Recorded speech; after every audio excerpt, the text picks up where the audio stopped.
And we are live. And I'll talk a little bit about this, just get some people in here. So, uh, people that watch back on the playback later, I've been talking about Welcome to Big Sky 35. You'll see Mike goes with me. But first, I want to touch on I am moving to, I live in Iowa. If you don't know, I'm moving to North Carolina. I'm from Virginia, so I'm moving back to my area. Staying with the same company. And so hopefully I'll still be on. And it's only like a 2 day drive for me. So hopefully everything works out where I won't be interrupted too much on this. So, uh, but if I am gone for a little while, that's what's going on. Is I'm moving, major packing up everything. The room is packed up. I'm in my upstairs living room. So tonight with Mike O, we have a baseball season. Uh, we are going to talk about it, talk a little bit how our, you know, where it goes with our hobby. You know, so let's get to it. Uh, I'm wearing my Mets hat with the World Series patch on it here, Yeah, Mike. I made a mistake. I should have grabbed the Phillies hat or even a Phillies T-shirt. I came up small. That's I okay. didn't think this through. Well, you got the picture behind you back there, That so is true. There's Cole. yeah, There, there he is. Oh, I can't do this. All this yeah, reverse stuff. yeah. I know. How you doing, Colorado sports dude? Welcome. First one in. So we're gonna start off, I would say, with like the American League East, uh, and because we'll get to the Yeah, if you National give me a League. second, I can share this. Let me share this real quick. Okay, sure. What's the easiest way to do this? I'll do it through the app. So if I disappear for a moment, I will definitely be right back. Click to share.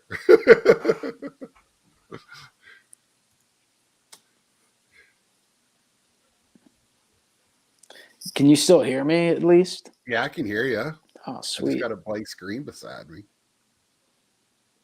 All right, let's go to.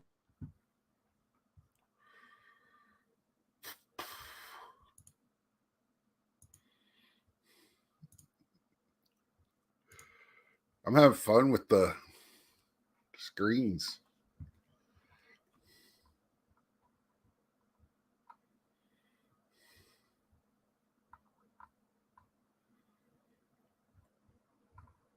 What you trying to pull up, Mike?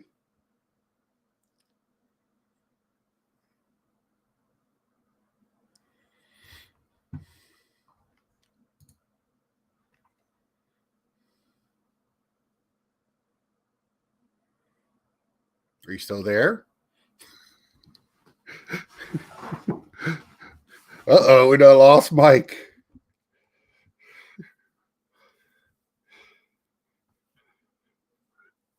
Fun with technology. So what I was gonna do is just kind of go real quick. Orioles, they're gonna probably come in last. He's back. I hear him. All right. Now there you are. Why can't What I did hear anything? you can't hear?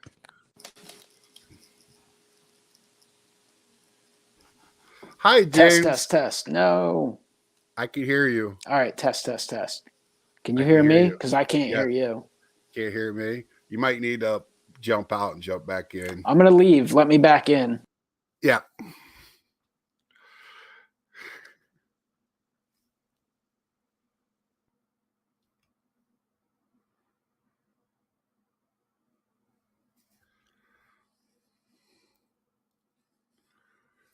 Well, this has been exciting so far. Let's see if he gets back in.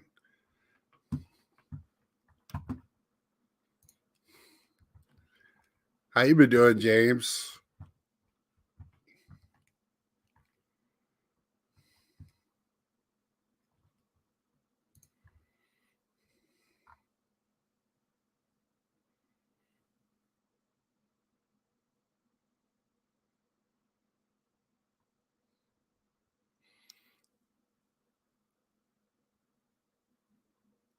Okay, Colorado.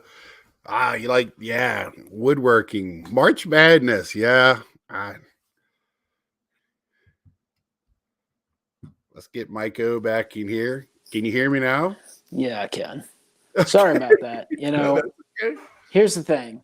Yeah. What would have been smart would have been the fact that you had it set up. Uh-huh. Would have been for me to share that on YouTube and Twitter and all that stuff before entering the studio. But instead, I wait till we're actually live to go, oh, you know what? Maybe I should share those. And, maybe a couple other What people. were you trying to in. share? It was a blank screen. I didn't see anything. No, I was sharing like that this live stream is live. Oh. I posted it on my YouTube thing, but I did it from the app. So it was like, it didn't, it messed some stuff up. So that's what I did there. I was like, okay. Well, we'll start off in American League East. Yeah, go ahead. No, I was just saying, hopefully, it was worth it and we get a few people to pop in.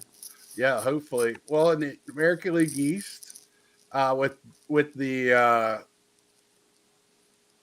Orioles, the biggest thing they have is probably some big rookies that'll be coming up a little bit later in the year that would be challenging for the Rookie of the Year class this year. So what do you think about those? That'll be Adley Rutschman and Grayson Rodriguez. Well, first off, let me just say the smile on my face right now, like when we got teased a few times, right, with the whole lockout thing. And the lockout was frustrating because it was something we could foresee coming for years. And I was thinking about that like in 2019, like because things were rough. And then 2020, we saw the nonsense that went on there. Yeah, they certainly could have played more than 60 games. And it was just frustrating. And it was a frustrating time. So we knew the lockout was coming, right? And it's kind of annoying to deal with. Even though we didn't lose any games, it was just one of those things, the uncertainty of it and being frustrated, like what is going to happen? And of course, both sides are trying to, garner support and blame the others and all that crap.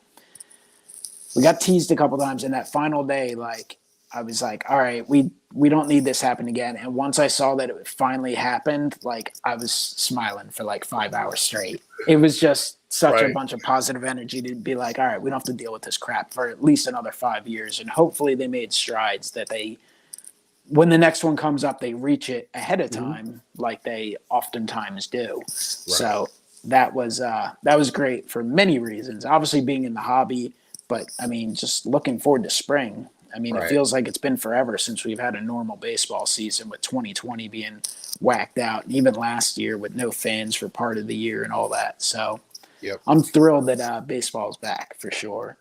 Yeah, that's huge. I went to record with the other mic right when it broke, and that made it a lot more joyful to talk about things. So. No doubt. And, I guess if you're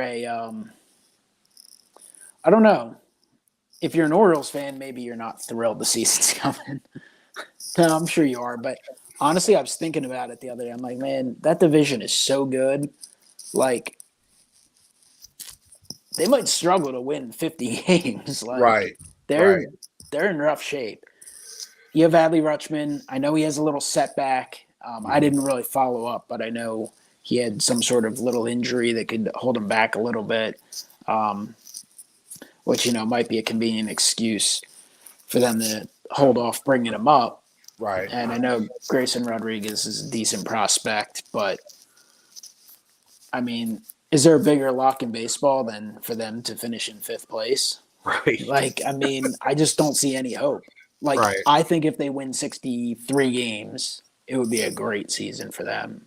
And it's kind of sad, but you have 4 other teams that, honestly, I could see any of those 4 teams finding their way into the postseason for sure. Right. And that was going to be my next question, was like, I kind of want to talk about Baltimore for the opposite reason, because they're so bad. What would be up, for the hobby person, for just baseball in general? And that's why I wanted to start with them, because I think they got 2 pretty big prospects for Series 2 or update this year, because I think Series 2 and update might be some loaded products this year. So yeah, I mean, it looks like there's going to be a lot of guys Right. making their MLB debut.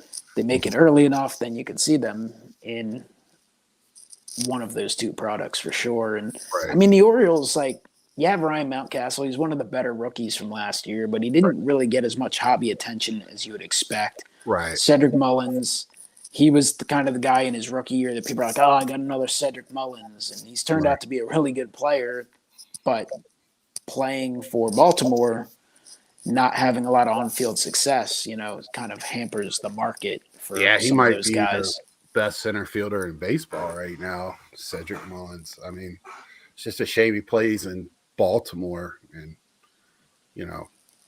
maybe they'll break out a little bit. I just don't see it happening, but might surprise some teams. And then in that division, you got the Yankees, who they went out and got Donaldson. They made a slow pitch softball team lineup. Is the way it looks like. James makes a pretty good point here. Hi, Reese, what's up? It's their own fault for tanking. I don't know if they actually meant to tank, but it's just they made really bad deals back with Chris Davis and some other people that Chris Davis contract. Yeah, absolute disaster. Literally got. I mean, it's one thing if you get 3-4 years out of a guy, but I mean, they really got nothing out of him. And I mean, he was nothing. Like I think of like Ryan Howard at the end of the line, right? His last year or two, he wasn't very good at that point, but he at least you were like, all right, you're getting 20 homers, 80 RBIs, and he's going to hit 230. You'd prefer more for what he was making, but like at least he did something. I mean, Chris Davis is to the point where it's like, dude, we can't even put you out there. You're hitting 130. Like you literally are worse than most of the pitchers. Like it's exactly you can't play. And he's not very good in the field either. So, go sell cars somewhere. But in the rest of the division, you got the Rays, which I saw the other day. They have another Low or Lau coming up. On their roster. I think I was watching you break cards and you had a rookie of another Lau on their team. I can't remember who I was watching. It's just like I think I feel like Toronto is gonna win that division, but the two of the playoff teams are also going to probably come out of that division. Yeah, I mean, I think Toronto, they're obviously loaded with talent. How well do they mature? Do they stay healthy? There's so many factors going into a baseball season, but there's no reason to believe they don't have the ability to reach the postseason, to potentially win the division, and to go far. I mean, if they were in the World Series, it wouldn't shock me. Right. Boston added Trevor Story today. Yep. The Yankees, I don't think the Red Sox or Yankees, either of them are perfect. They both still have needs, but they're two franchises that even if they have just solid first halves, they stay in the race. They're going to make moves. They're going to be able to add payroll. They're going to be able to make deals if they have to move ahead. So whether you love either of those rosters right now, obviously you have to take them really seriously. And I mean, you can't discount Tampa Bay. I mean, look what they've done for the last 10 years plus. They're just... You can almost pencil them in for 89 to 92 wins. So. Yeah, I mean, they could win 100. Maybe they have an off year and they only win 85, but they're obviously loaded with talent. Wander Franco, the darling of the hobby right now, he's kind of where all the focus is in terms of rookies. Right. Like you kind of mentioned earlier, there's a line of big-time prospects. Like you look at the top 10, a lot of them should be major league ready very, very soon. So we're going to see more guys pop in, but hobby-wise, they'll be delayed from getting that major attention. So. And I just want to make it clear, Wander Franco cannot win Rookie of the Year. Right? You know that, right? He had 70-plus at-bats last year. Just looked it up. So he cannot win it. I've heard people say, that he could, and because I could have sworn. Yeah, he was. I think he finished second last year, didn't he? Yeah, well, second or third. He said if he would have started earlier, he would have won it, but Rosarina just had more. Yeah, the complete season. Right, so that was a reason. So just because his rookie card is out this year doesn't mean it's almost like the old school rookie cards where you had to play a year before they made a card your second year. So, but I'm looking at like the rookies, Shane Bass for the Rays. So that's a name there, and Tristan Casas, which to me, I've been hearing about for a few years, and Jaron Duran for the Red Sox. So Duran, something like that, and Luis Gil for the Yankees, which is a pitcher, right? So, that's the East in a nutshell. Same little stories. Yankees, Red Sox bought a lot of talent. I just don't know if the Trevor Story, maybe in the hobby though, him playing for Boston might give him maybe a little kick. I certainly don't think it will hurt him hobby wise. It's just a matter of how it's going to come down to how he is on the field. I mean, it's a ballpark where he hits some fly balls. His home run output might pop up. He may look really good for the first couple years. I don't know how well he'll age, things like that. Right. Injuries. Same old story with all these guys. These contracts, well, it sounds like you're going to play him at second. So. Yeah, he's definitely going to play second at least this year. I think Bogarts is a free agent after the year, so now he's in line to shift to shortstop if need be, or maybe he falls in love with playing second base and they re-sign Bogarts. But better to have options than not. Right. Yeah, that just deepens their lineup too.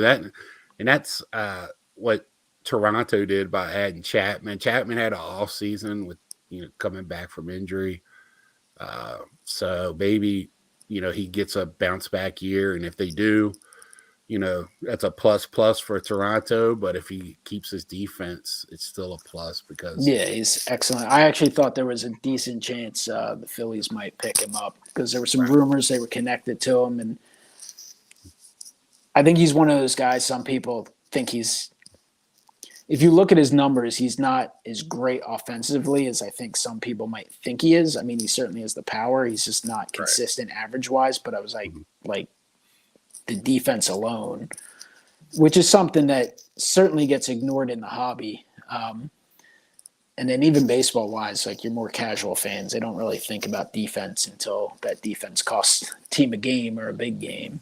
Sort of the way, people look at football. Who cares about the kicker, punter, center, stuff like that. And then when there's a big fumble or something botched, all of a sudden, why didn't we have a good special teams? Yeah. Yeah, that's usually where it's won or lost for over the season. All right, let's move out to the Central, which I think could be the most competitive, very competitive division. You have the Guardians who made some light moves, nothing huge. I guess it's rumored now they're getting ready. They just put the third baseman out on the market. Looking to trade him. Or I heard that on MLB radio the other day. But I'm sitting here looking at the White Sox lineup, and man, they just look good. I mean, you give some of these guys another year, and we got to remember all these guys that missed the 20 season because of COVID in the minors. Now they had a year to play, and I think a lot of like Andrew Vaughn, you might see a different Andrew Vaughn this year after playing last year. Players like that can really help this team. I think a lot of people don't really consider. I mean, it's easy to forget, but 2020 messed up a lot of players, both major leaguers and of course minor leaguers. I look at a guy and he's fallen on hard times in the hobby, but Gleyber Torres, and I know he's kind of like a forgotten thing in New York. And is he going to start for the Yankees? Is he going to be a utility player? Is he going to end up being trade bait? And I see a lot of people down on him, and I'm like, I mean, he was one of those guys who had COVID a couple times, and it wrecked his 2020 season. It just seemed to never get on track fully last year. Right. I know Scott Kingery watching him firsthand with the Phillies. He was one of those guys that, and of course they only talk about it so much, but supposedly he had really bad COVID issues and had that whole long COVID, all that stuff. And he was just like, not that he had developed the way people kind of wanted him to or thought he could, but he was still one of those guys who was a useful player. And he was just like, in the bit he played in 2020, he was like Chris Davis, like literally couldn't. It was like one of us, and I don't want to speak for your current day baseball skills, but if one of us went up there and faced, I don't know, the best pitcher in baseball, I feel like we would look probably pretty silly at the plate. And that's the way he looked. And that just like spiraled out of control. And you saw it kind of go into last year and kind of, and will these guys get on track? And I think for the minor leaguers, at least they're not facing major league pitching. Hopefully they've had that time to make adjustments and kind of get everything back, their timing and being ready to go. So I think we will see a lot of good performances out of rookies, something we didn't see a lot of last year. And a lot of people kind of forget about. A lot of the second-year players, they didn't have a very good rookie season. A lot of them were at the off wherever getting in, swings against the other guys that won't play in and stuff like that. But, I just think this season's going to be a true season where we had a full minor leagues last year and all that. So we should be good. I just want to post this. Hey, 357, say hi to you, buddy. We're going to get to the Phillies here in a minute. Hopefully you can stick around. We'll get to it. There's a bunch of divisions, I'm sure. Yeah. So unless we end up at the end talking about the Mets and then all of a sudden be like, and the end of the episode. Yeah. So yeah, Reese, this is a great, I underestimate. I think as a whole we do. I don't think personally I do. When the Steve Sachs thing happened for me, that's when it kind of like that part and around that time, a couple of tennis players were having mental problems in the female tennis world. So all that kind of brought a light to me. But yeah, I think we forget that they're human beings with lives and everything else sometimes. That's a great point. But let's get back to the Central.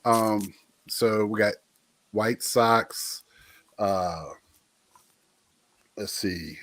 And the White Sox are low. Their bullpen, like if everyone is healthy and pitches their capability, games might be over after 5 innings. Again, bullpens, relievers can kind of, go up and down year to year. But I think the White Sox are the type of team that if they make a deep run in the postseason, I wouldn't be shocked. And maybe that brings back some life in the hobby to Lou Bob, who was top of the world in 2020 and then is kind of banged up in 2021. And people are kind of jumping ship and moving to the next best thing. But I think the White Sox will be a lot of fun to watch. Yeah, and I don't get that. I mean, and some of that is, it's even like that with Trout in last year, but we'll get to that when we go. Yeah, Trout, he's done. Who's Trout? Yeah. He's like Tim Salmon now. Yeah. Forgotten.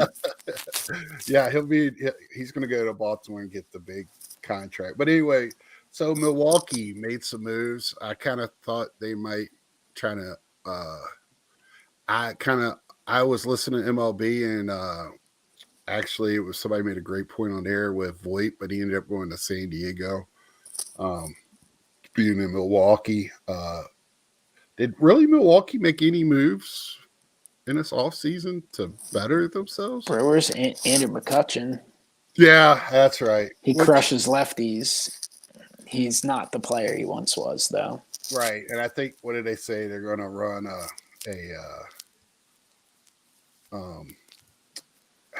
what did they say? A platoon out there anyway. So a bunch of aging outfielders for them. Who else we got there? Kansas City? They still got a ways to go, but I think they'll be I like having reasons to kind of follow teams and watch teams. And I think Zach Greinke going back there is kind of a nice story. Seeing him, he's towards the end of the line, but an eventual Hall of Famer. It's nice to see him go back to his roots. But I think the exciting thing will be once Bobby Witt makes his debut. He's another guy who he does have a strong hobby following, but getting into the big leagues, because I still feel like most people are probably like, who's Bobby Witt? Once he has base cards and flagship and he's in other products, I mean, he's just another guy that can be fun to collect and fun to watch. Obviously, there's some people who just collect, like our friend Wesker Griff says, watch the games. Right. And the one good thing about, today's world, things certainly aren't perfect in terms of distribution of games and all that. Right. But if you want to watch baseball, you'll be able to watch it, even whether the games are live or not. I mean, with MLB Network and MLB.TV and all of these different things, and MLB.com, you've been watching condensed games. Like, it's fun to watch these young stars. I hear so many people talking about baseball, and a lot of it's like local radio and stuff, and people's attention's all over. But they're like, they need to shorten this and they need to shorten that. And it's like, I get it. They need the pace of the game could use a little pick me up. The length of the season is fine, all that. But I mean, if you like baseball and you're watching baseball, even again, if you're just watching highlights every day, like, there's so many good young talented players. It's so fun to watch, and that's one of the things to me that makes it so fun to collect. Hi, Nate. What's going on? What up, Nate? Another staple of this hobby world we live in. And now Bobby Witt is number one on the betting for winning. And another person that'll be in that division is Spencer Torkelson, which they got him at 2, which, I mean, I know he did pretty well. He bounced back in the minors last year, but if he has that same start he did, he's going to have some trouble. And I know Bobby Witt just tore it up in the minors. I can't see them keeping him down another full season. No way. At his age, that'll be just a criminal. And Minnesota, another team that's made a lot of big moves. They were making like a trade a day there for a while. And then they picked up Carlos Correa, and I think they'll be fun. And they have Correa where it's like, hey, they bring in a good, fun, exciting player. It gives you hope. They can make a run at the postseason. And if things don't work out and he has all his opt-outs, I mean, you're going to be able to flip him for more quality pieces. They picked up Sonny Gray, super one of those players who doesn't, generate a whole lot of hobby interest, but very underrated. Like, he's really good. He didn't do well in New York. He struggled with the Yankees, but I mean, he was good in Oakland. He was really good in Cincinnati. Right. I think Minnesota is the perfect type of place for him. I think he can just skate by under the radar. Expectations won't be out of control. And it seems to me like they're pretty aggressive, and I would see them continuing to potentially make some moves. So that's what makes when you have a personal connection with a player and you're a hobbyist like we are, and Nate's a great collector. That makes it fun to watch. I know David Wright was from close to me, and that he was our family's favorite, still is. My mom will read anything about him in the paper. So it makes it fun for everyone to watch. So who do you think is going to win that division? I mean, I think the White Sox are the favorite for sure. But I think Minnesota will be – I think they'll be a competitive team. They were really good, 2 years ago. I think Cleveland will be solid. I don't expect a sensational season out of them. But to me, I mean, as long as these teams stay in the race for a period of time, the Tigers should be improved. They picked up the former Red Sox pitcher, so to bolster their staff. They picked up Javier Baez. He got a pile of money. So, I think we're going to see some competition for sure. Right. Yeah. And I'm interested to see Detroit. They made some moves, and it's just funny. It looks like Minnesota makes moves to beat the Yankees, and they're not even in the division with them. It's kind of funny. They'll get a left-handed pitcher, and we're gonna. I mean, it's just like, okay. So that's that's where we are with that. Let's go into the West. So let's just start off with the Angels. We got Trout coming back. We were just touching on it. He gets hurt, and people all of a sudden, oh, he's on his, the north side of 30. He's on his end, and these guys stay in shape now. This isn't like our daddy's baseball where they get in their 30s and it's a different type of world. Yeah, or they blew out their elbow and it's like, all right, well, hell of Yeah, a run, but you're done. Like, no, they reconstruct it now and they come back throwing harder. yeah, and I mean that's just he might not be the best center fielder, but man, let's wait and see. I mean, when you have your sales, I'm on the Trouts now, and I have nobody else. I don't even have to He race to he is pick he it is up. definitely slowed down a little bit. At one point, it was like a guarantee. It was like, all right, well, I guess I'll have to like literally sporadically mix them in just to give people a different shot. 'Cause, Right? like, Yeah. but I, and I just kind of just sit back, and I don't even have. I could be eating, watching TV, putting away cards, and just casually buy them. And I'm just like, why? I don't understand it. And uh, I I guess that's today's hobby. It's kind of like, what did you do yesterday? So yeah, you uh, went 0 for 4. I'm done. you're hurt. You hurt your leg. No, he's had some injuries, but it's the way he plays the game. He doesn't take off innings. He doesn't take off pitches. It took Harper to run into a fence at Washington to slow down a little bit. Those guys, it's just they play at a different level on every play, so they're going to get hurt. And do you think Otani can match his play from last year from defense and offense? I mean, I think it's certainly going to be difficult, but he's still pretty darn young. I'm excited. I just I don't know what to expect out of that division. I mean, I Right. guess it's somewhat wide open. Uh,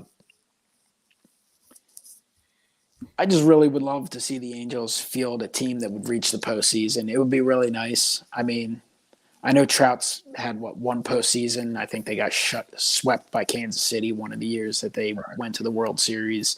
Um, I think back to even like, I mean, I love watching the World Series in the postseason. One of my memorable, and sorry, Nate, because I know Nate's in here, but like one of those World Series that was a ton of fun to watch was, and I hear people say like the Angels never win, and I get it was a long time ago at this point. I think it was Right. like 2002, right? Which is hard to Right. believe. It's like 20 years ago. Mm-hmm. I mean, we're getting old, unfortunately. I was watching one of the things when I'm not watching like YouTube videos from the community and I'm working on card stuff and I'm looking for stuff that's long, and I'll watch like non-sports stuff too. But a Right. lot of times I'll just put on random old Phillies games and just have them on. And it's one of the things that makes collecting fun too. I'm like, oh, damn, I forgot about that guy. Next thing I know, I'm looking up cards of him. I Mm-hmm. was watching a Phillies game from 1997 and I was like, damn, that was like 15 years ago. I was like, no, that was 25 years ago. How the hell was 97 25 years ago? But that Angels World Series to me was a lot of fun. And they had some fantastic players on there. And I was thinking about Darren Erstad when you were talking about Trout and Harper. Mm-hmm. And I was like, that was a guy who Yep. he was never on their level of Right. superstardom, but like he played so hard that he literally wore himself into the ground. And hey, they won a championship, so be it. Right.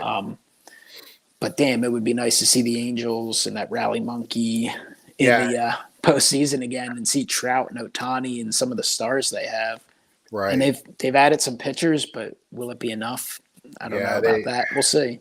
They got Thor. Let's see what he does. Yeah, I mean he's on a prove it 1 year deal, so I could see him having, if healthy, a solid year. Joe Adell, I mean he's off to a decent start early in spring training. What's a spring training mean?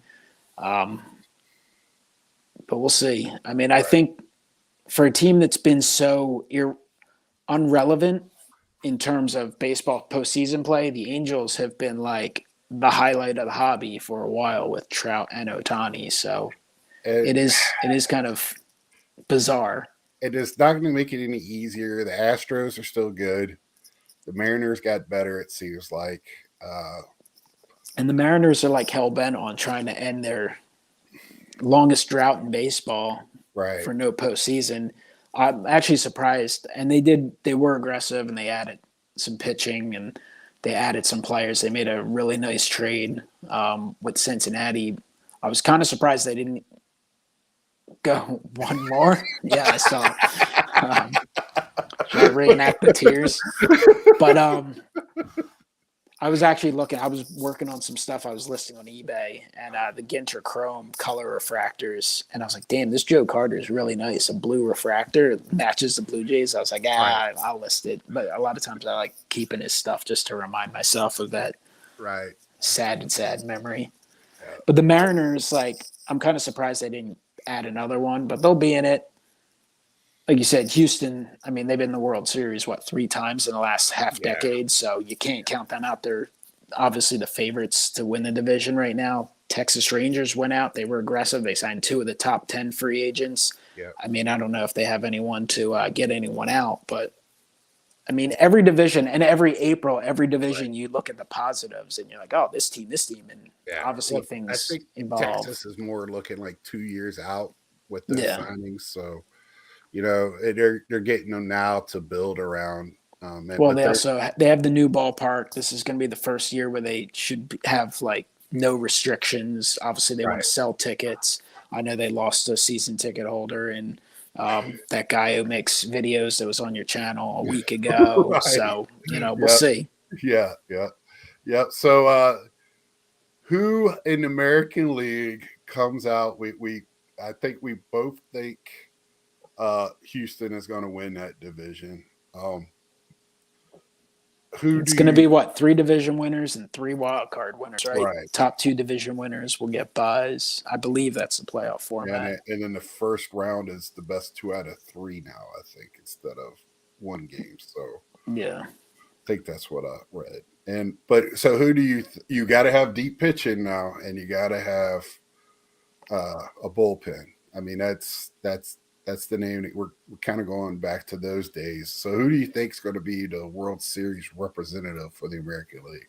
I mean, obviously things change with injuries and acquisitions in season, and there's still some okay free agents out there. And I'm thinking we're going to see some more trades during spring training. But as of this moment, I think I like the White Sox right now, the best in the American League. Houston's right there. I do think they kind of had a blow with, I think the team itself really wanted Carlos Correa back, and I think they thought they were going to get him back on a short-term deal because of his whole business with his agent. I think they thought maybe he would sign a short-term contract and opt out. And I know they were linked to Trevor Story, and they got neither of them. So, I mean, I'm sure there's a candidate to sign someone or make a move or something, but I think I like the White Sox right now if I kind of had to make one pick as of this moment, because I like the depth in the bullpen. I like their staff, and I think their lineup's still loaded. I mean, Tim Anderson, Eloy Jimenez, Lou Bob, and so many others that aren't popping off, my head. Andrew Vaughn, of course, you mentioned earlier, could have a big bounce back. So they're good. I mean, I would just wish they would move to Iowa and play all their games in the cornfield. That was a fun-ass game to watch. That's right. Well, I forgot. I wanted to mention this. Julio Rodriguez for the Mariners should be up sometime. Oh, yeah. I would think he'll be up very early. Right. They got a loaded outfield, and there's going to be an odd man out there. So I think they still got one more move left in them. But for me, I'm kind of with you on the White Sox, but I wouldn't doubt the Toronto. I like Toronto a lot as well. I feel like the White Sox are a virtual lock. Obviously, unless there's catastrophic injuries, I feel like they're a lock to make the postseason. And I think the thing that worries me with Toronto is, again, I think they're great, and I think they could win the World Series. But what if it comes down to one of those scenarios where, hey, the Orioles win 35 games in the worst season of all time, and you have Tampa Bay, Toronto, the Yankees, maybe even the Red Sox, all within like that 90 game, you know what I mean? Like that to me is the like if I were to be like, all right, you have $100 go place it on a team. That's the thing that would scare me off a little bit about Toronto is they could have an incredible season and be primed to roll through the playoffs and not even get that opportunity just due to the fact that their division, is potentially so good. No, I put Milwaukee up there with the American League. Anyway, so yeah, I'm with you on that, and let's get on to the National League, and we're going to keep the National League East to last. So I was going to say, we going west to east. We're going to go west to east. So if we get in a verbal conflict, that's how we're going to end it. We're going to make everybody. Eddie put on here. J-Rod hit a absolute bomb yesterday. I know he just killed it in the minors, so I can't see them keeping him down. We'll start with the East and West. The West. And just say the Dodgers. Did we just put the Dodgers in the World Series? Are they any good? Jesus, they have anyone? Yeah, rich get richer, and the funny thing is that division's actually pretty good too, but It still feels like they'll win it by 10 games. But then again, you have to assume, and again, I don't know if Nate's still in here, the Giants had such a crazy, incredible year last year. Mm-hmm. Even if they play really good baseball, I feel like they're going to take a step back by like 10 to 15 games, like easily. Didn't they win like 107 last year or something insane? Right. And and you look at their lineup last year, and if something happens like with Betts and Mookie go out again, they're going to be in trouble again. I just think like they got so much age in some key spots.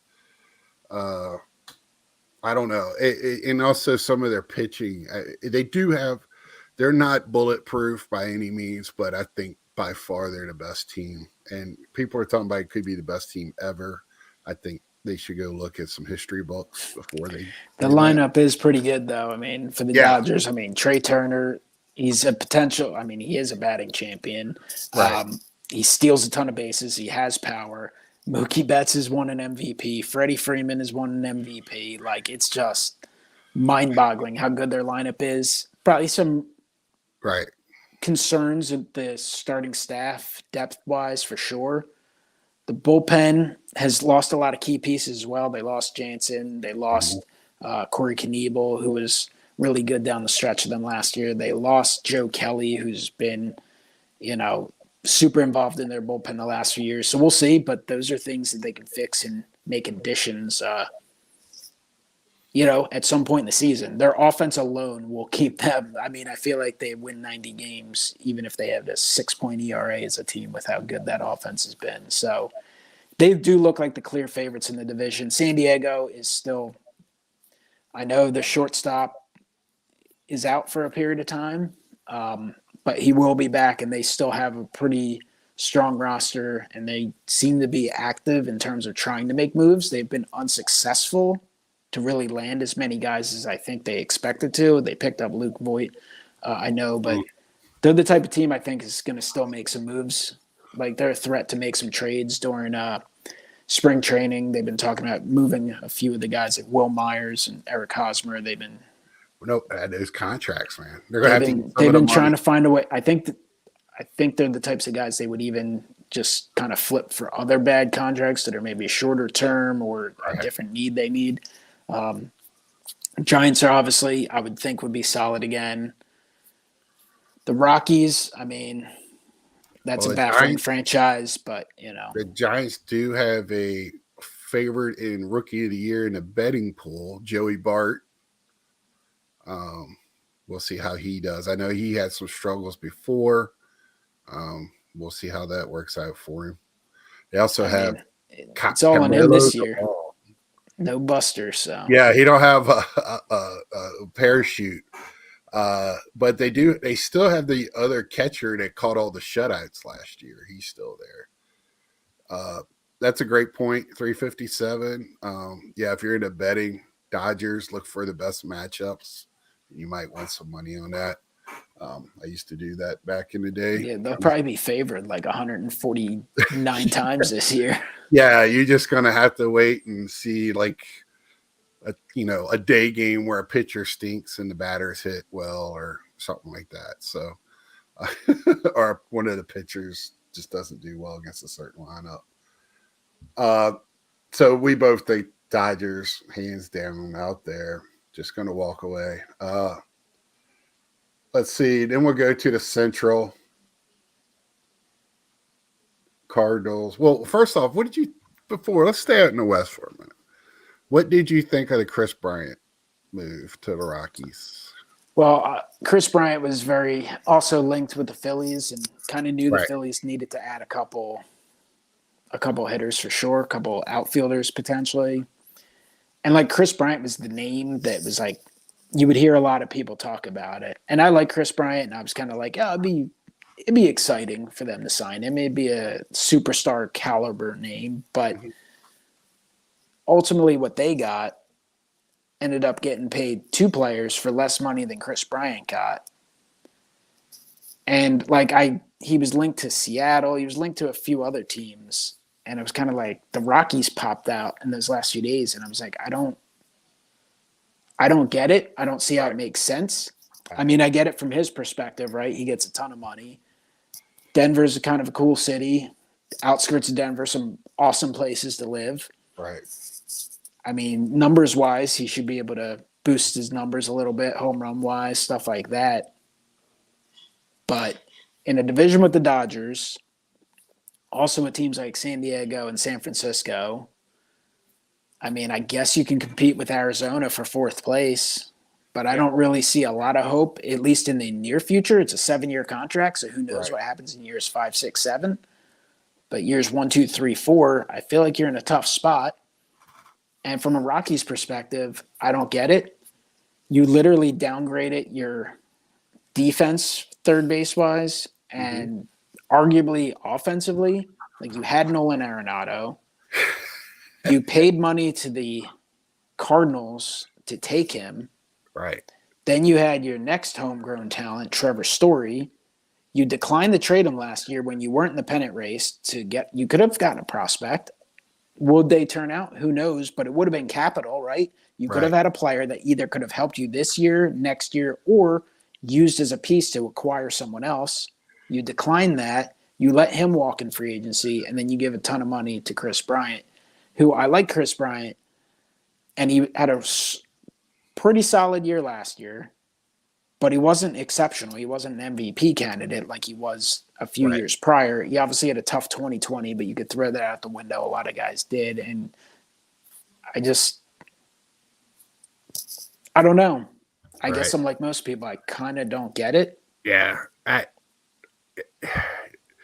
Yeah, that's what he said. Like, Denver's a good place to raise his family. I guess he hasn't been there in the winter.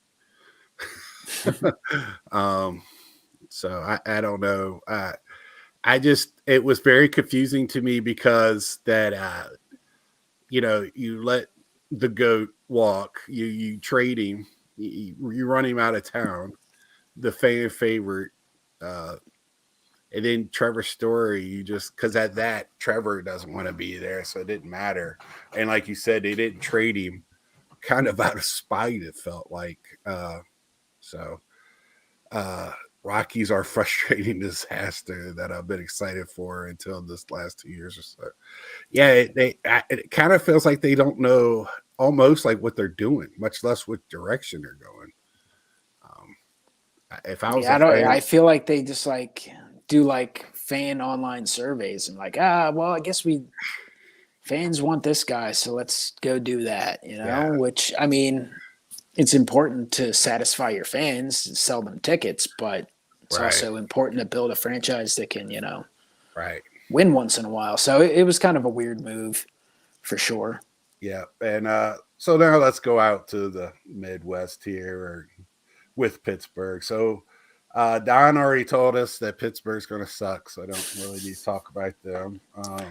I mean, Cincinnati just gave away half their team. Yeah, we also neglected to mention the Oakland Athletics, who are in the midst of a major fire sale, so they're kind of hobby irrelevant, and they will be irrelevant this season. I mean, they'll probably win like 90 games in 2 years again because that's just what they do. But Cincinnati, I mean, specifically, Right. Go ahead. Specifically with the added playoff spot. Based on last season's results, I believe they would have qualified for the playoffs. Uh-huh. Now I understand they might not have been able to re-sign everyone, but Right. they traded Sonny Gray away. They let free agents walk. They traded Suarez. They traded Jesse Winker. Like they just gutted everything, and it's like I get sometimes you have to do things, so sometimes you have to tear things down, but I feel like this is something they could have waited in a way and said, like, hey, if the season's going south, make moves late in the season. Like they tore it all down, in the matter of a week. It's wacky, and it's kind of a shame because obviously they're one of the original franchises and they have a long, rich history and they had a solid team. And now, I mean, expectations obviously have dropped significantly. Well, I don't know all the trades because they got a lot of prospects and a lot of trades. But I'm looking at the top 100 right now, and they don't have one on the top 100. So, you do all this wheeling and dealing to get guys, and I know how they look at things, but my gosh, you don't even have a prospect on the 100. I know not everybody's out there trading them. I mean, that's the Yankees said nobody could touch Volpe, I guess. So, there's teams that protect them, but you would think they'd get somebody with the players they let go. I mean, Matt Olson is now going to probably be a star now he's off out of Oakland, but we'll see. Braves thought highly enough to give him a contract day one. So, but yeah, the A's are kind of. I just wanted to say that I had to look because I was kind of shocked. But out in the Central,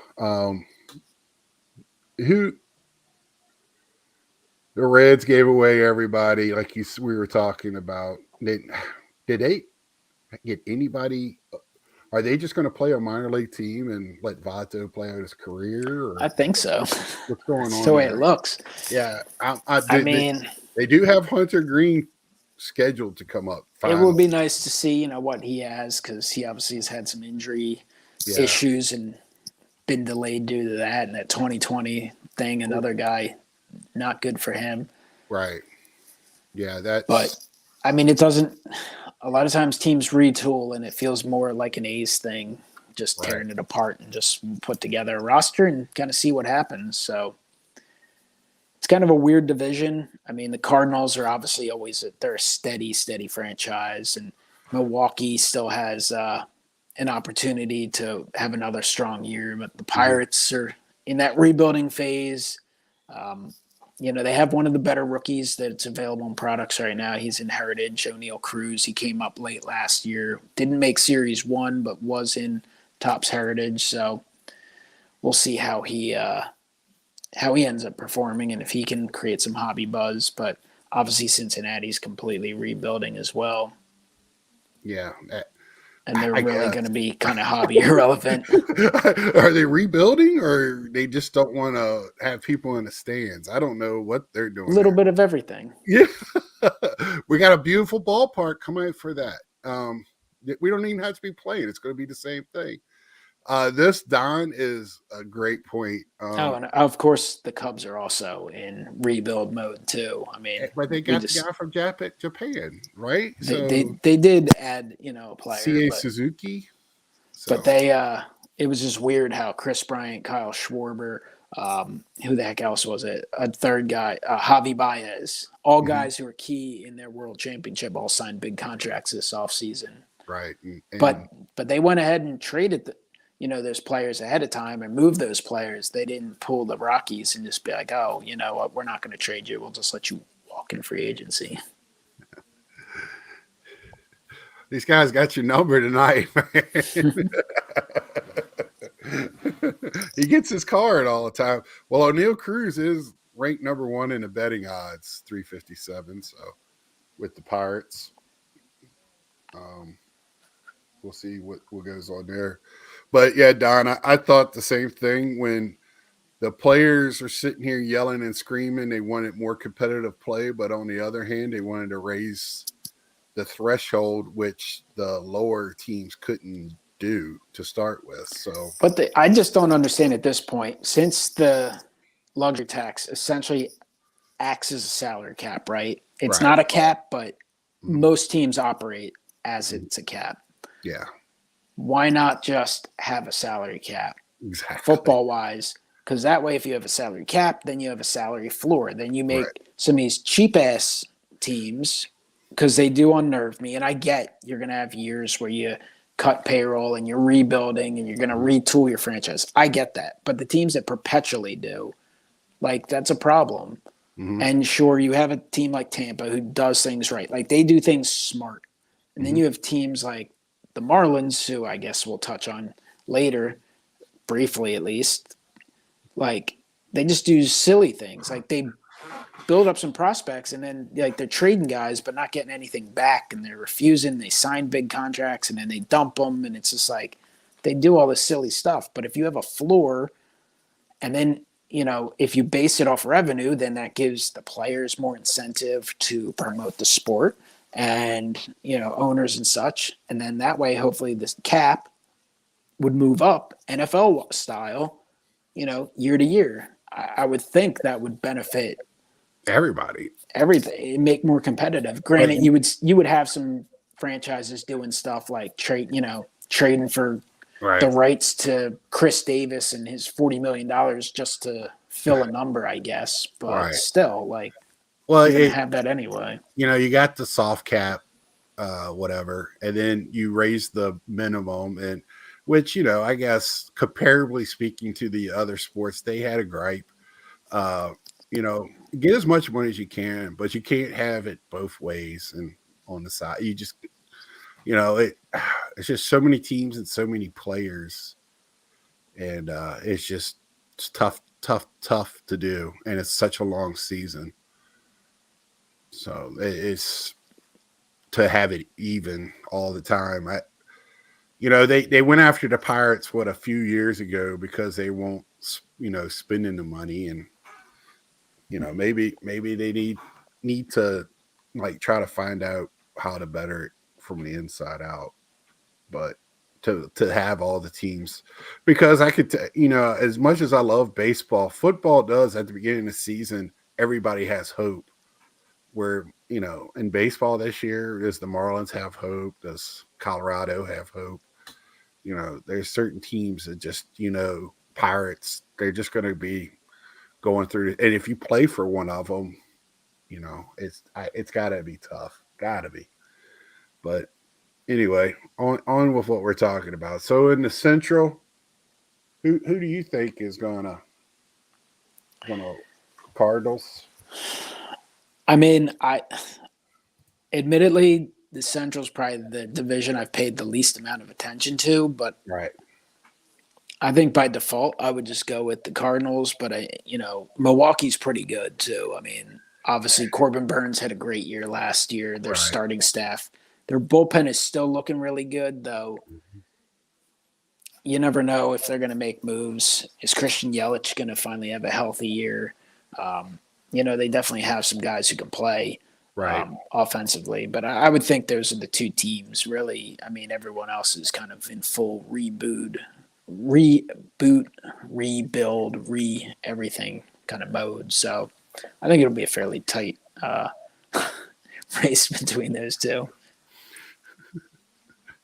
Hey, the Lions, for sure every year they will be playing on Thanksgiving Day, so you got that. Well, they had hope this year because they had Detroit Rams shirts in some of the sporting goods stores in Detroit rooting for Stafford. So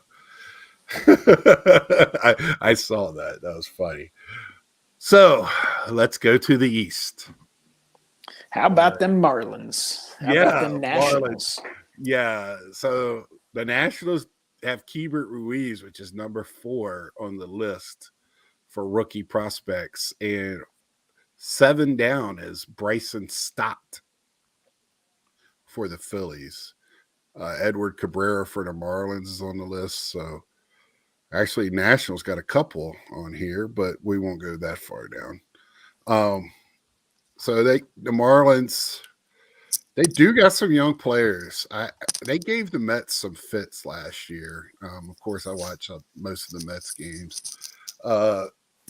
but they have a very good pitcher there, Rogers, Trevor Rogers. Is that Mm-hmm. correct? Yeah. So I mean, once they trade him, he could be a Cy Young winner somewhere. Um, And I have to say before, because Wesker Griff eventually will post in the comment at some point, and this is archived, and I'm sure Reese is thinking the same thing. The Marlins did pick up Phillies legend Roman Quinn, who we picked on for the last 5 years. He did sign a minor league deal with the Miami Marlins, so there's no doubt at some point he'll be on the big league squad. He'll go have one of those days where he'll go 3 for 4 against the Phils, 2 triples, and a single, 2 stolen bases, and probably score 3 runs. There's no doubt that will happen at some point during the 2022 season. Yeah. Also on the list, way down, is Sixto Sanchez. Just to throw that out there. He is one of those guys who could throw a no-hitter anytime he's out there. He could be a Cy Young Award winner. It's all about can he be healthy? Can he stay healthy? Right. And that's been his problem. I mean, he looked great at times during 2020, and then he ended up missing all of last year, like you said. And from what I understand, he wasn't really healthy coming into camp this year. So we'll just have to see. I was ashamed. In our hobby, collecting pictures is not a great thing, but I've always I just thought Sixto had something about him, but sometimes that some people just can't stay healthy. So that's the thing. And the Nationals, they're in a rebuilding. I would imagine this year, not looking for a lot from them. Yeah, I would think as of now, I would expect them to probably be in last place. That doesn't mean they might be the best last place team in baseball, though, because I don't think they're super far away. You have an MVP candidate. You have one of the young studs in baseball in Juan Soto. Mm-hmm. You have Nelson Cruz, who I think is only going to help him. And whether that helps them, whether Nelson Cruz translates to wins this year on the field, I do think the veteran leadership will help Soto long-term as well. Mm-hmm. They're going to probably have a tough time pitching-wise. Like you said, they have some young prospects. You have a guy like Keibert Ruiz. They made trades last year and got their future catcher. They, didn't pull the Rockies and just be like, you guys leave via free agency or whatever. Right.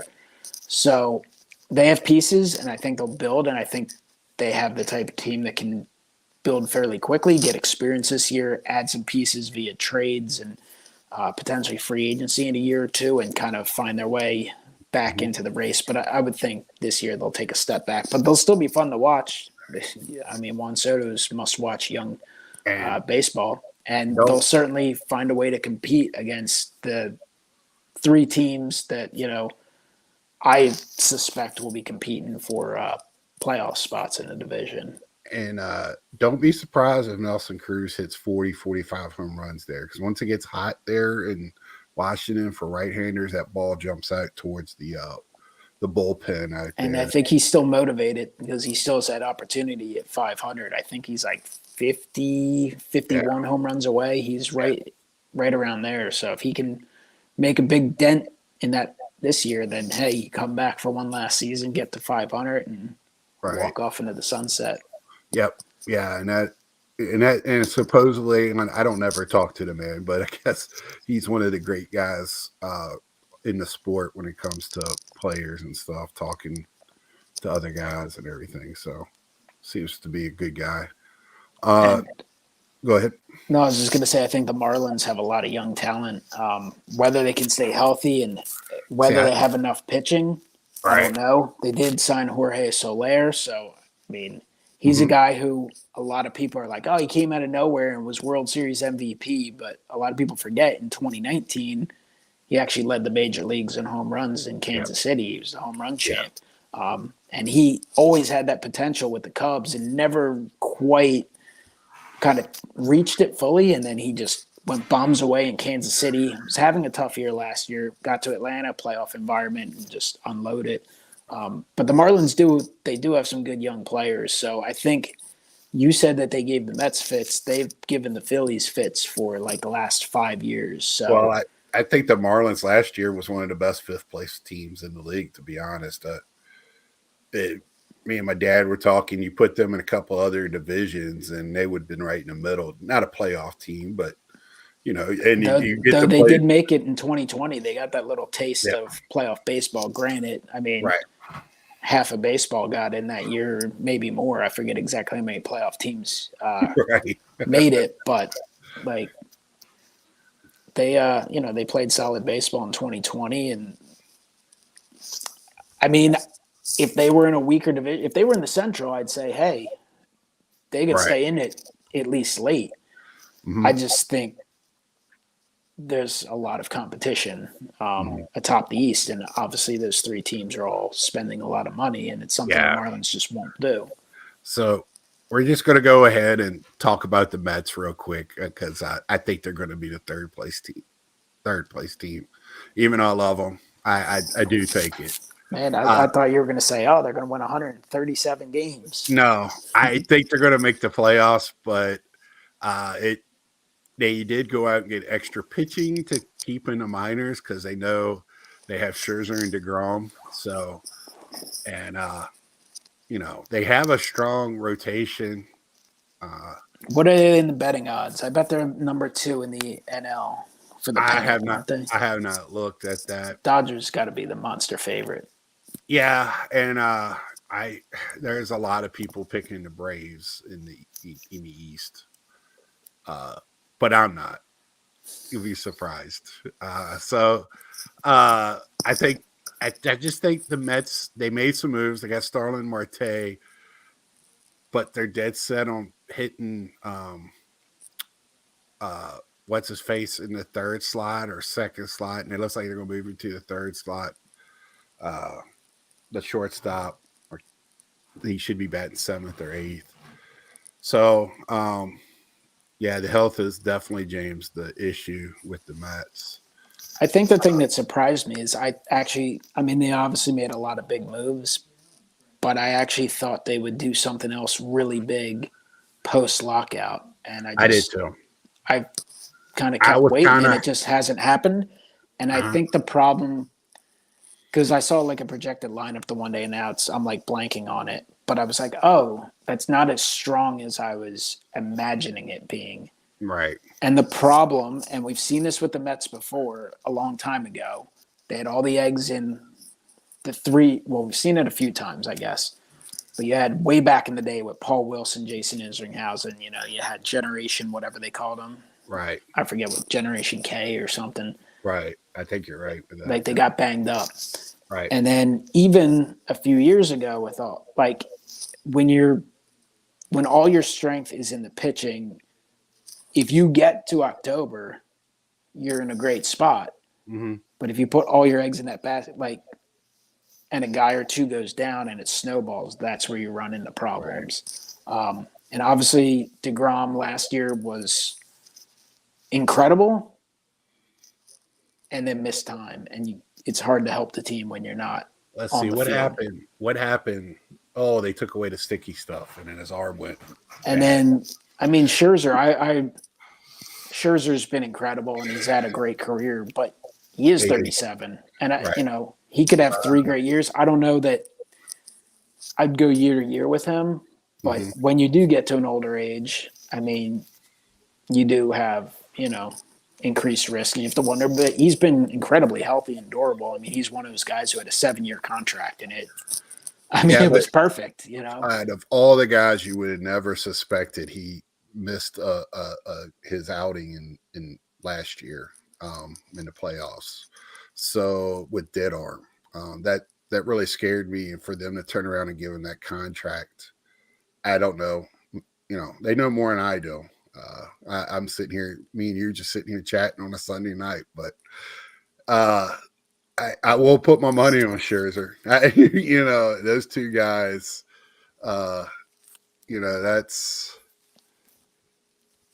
that is something, I will do. But I don't think I was kind of halfway looking for Chris Bryant to sign with the Mets. That was kind of, and they kept saying that's not going to happen. That's not going to happen.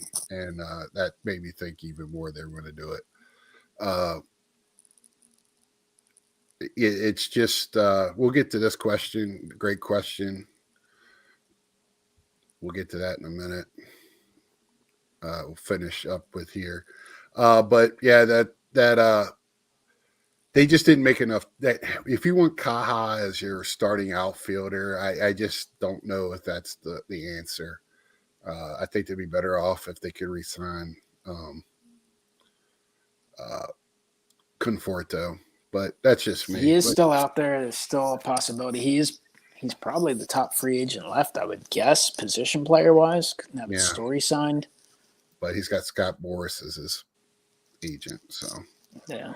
And then we'll go next to the Braves, which they couldn't sign Freeman, but I think that was a lot of Freeman. He lives in L.A., wanted to go play in L.A. He sounds like less money to go out there from other teams to go play in L.A. After winning a ring, I don't know if that. I mean, I know that always motivates you, but and how much money does one need? So Acuna is coming back, but I guess they're going to bring him back slowly, I guess, the way it sounds. Yeah, from what I saw, I think they said they project his debut to be on April 21st as a DH, and then he'll start playing the outfield come May. So yeah, so they could have a potential awesome staff if those guys pitch the way they should. It's always the if with pitchers. Will they be consistent? Will they stay healthy? Right. The Braves, the East is going to be interesting because I think like we said, I think the Nationals are a good last place team, and I think the Marlins are a team that could compete for the postseason if everything went right. But I do think you have the three top teams right now in the East. The Braves are obviously defending world champions, so you have to give them respect, and they obviously have had an active postseason. The Freddie Freeman saga is kind of one of the more bizarre things I've seen post-championship because he was just one of the faces of the franchise, and obviously we weren't in negotiating rooms. I don't know what happened, but it was just so bizarre how it all unfolded. Everyone just assumed he would absolutely be back. They didn't get anything done before the lockout. And then I don't know if it was due to years, but it was just weird how he hadn't even signed. Mm-hmm. And next thing you know, it's like out of nowhere, they trade for Matt Olson. You're like, well, I guess Freeman's done. And then before he even signs, they signed Matt Olson to an 8-year extension. That kind of felt to me as an outsider like a slap in the face to Freddie Freeman. I posted something on Twitter and I was getting blasted by all these people. And they're like, oh, Matt Olson's 4 years young. I'm like, I kind of thought it was the middle finger to Freeman. Like, it was weird. I was like, this is like, and Matt Olson's very good. And like the dude hit like 40 home runs last year, but he's one of those guys, if you actually take a moment and take a step back and look at like his numbers. And again, I get it. He's 4 years younger and he's a fantastic glove. Though I think you would argue like if you picked a place on the diamond, where you had a great Gold Glove first baseman, I know it can help you, but that wouldn't be your first choice, would be first base. But he's kind of like an every other year guy. Like he had a solid year last year. 2020, shortened season, of course, crappy average. 2019, pretty good year. 2018, he hit like 220 or so. Like, he's not Freddie Freeman. Like, he may hit 45 home runs this year, but Freddie Freeman's been consistently like an MVP candidate, was awesome in the World Series. Like, it was just a bizarre move, and it may very well work out for them long term, but like, I don't know. It was just weird. It was just very weird. And this is from a franchise that I don't know how somehow they seem to convince guys to sign. I know they chased like some of the home field, but they got like, they should be arrested for the contract they got Acuna for. Granted, I understand Acuna's been hurt and this and that. There's still a long way to go. I mean, Ozzy Albies, like they signed him to like, wasn't it like a 7-year, 45 million, like an outrageously low contract. Like give them credit. They're smart. Even Olsen, his contract he got, if he would have went to free agency, I feel like he probably could have gotten more. Right. But with that being said, they have an excellent bullpen. They added Kenley Jansen. Granted, he's older. He could explode, but he could be fantastic. Their bullpen was one of the things that helped them win the World Series last year. Right. Their starting staff looks really good. Obviously, they're young. And their lineup, I mean, if Acuna gets back to health and you have Matt Olson and you have Ozzy Albies and Dansby Swanson playing on a contract year, guys on contract years – for one reason or another, seemed to have excellent years. And I mean, he was fantastic in the postseason. And the catcher last year decided he was going to play to what he was supposed to be. Yeah, Travis d'Arnaud, right? Yeah. He was, I believe he was in the Roy Halladay trade. He was a Phillies prospect. I think he went to Toronto and then got flipped to the Mets in maybe R.A. Dickey move. R.A. Dickey, yeah. So he's been traded a lot, but he's reaching his potential. I mean, I know they're getting Azuna back, but he's kind of he's got talent, kind of a clown. They brought back Eddie Rosario, but I was kind of surprised they didn't bring back Soler. So, I mean, listen, the Braves might win 95 games. Last year, they weren't an incredible regular season team. They were kind of one of those teams with long odds going into playoffs and things clicked. Mm-hmm. So I don't think I think I look at it, Phillies, who we haven't mentioned yet, Mets and Braves, you look at them as the three top teams, but they all have deficiencies. They all have things that if things don't go right, maybe they're only 82 win teams. If things go right, hey, they have the talent. They add pieces. They could win high 90s. Mm-hmm. So I do think it's going to be fascinating. I think you're going to see these teams rotate through the year. Someone will get off to the hot start. Someone else will overtake them. I think they'll shift throughout the year. I mean, how things will turn out in September, I don't know. I mean, certainly the Mets, the owner's not going to worry about money. So if there's some big additions they can make at the trade deadline, he's going to say, hey, we'll take on the contract. And sometimes that works in your favor. You don't even have to give up much. Right. Braves are obviously all in. If he thinks they're going to go to the World Series, he's going to go past the soft cap or whatever they do. Yeah, he's not going to care at all. He's like, whatever, double that penalty. I don't care. Yeah, he already said that. So, and now let's move on to the Phillies, which I hate to say, I think the Philadelphia Phillies, the team with the longest drought for the postseason in the National League somehow. Sadly, the second longest drought in Major League Baseball behind only the Mariners. And I got to say, that last day of the season, I'm somewhat rooting for the Mariners to reach the postseason because they had that shot in the last day. I was like, hey, what the hell? We might as well have the longest drought. That would maybe motivate the front office ownership to go, you know what? Let's just spend past the luxury tax. And for the first time in franchise history, they have now gone above the luxury tax with their last two signings, which quite honestly, the second one definitely surprised me. And we'll touch on that because I think the real Phillies showed up in that second half and even the second half of the second half where they started running. Harper matured.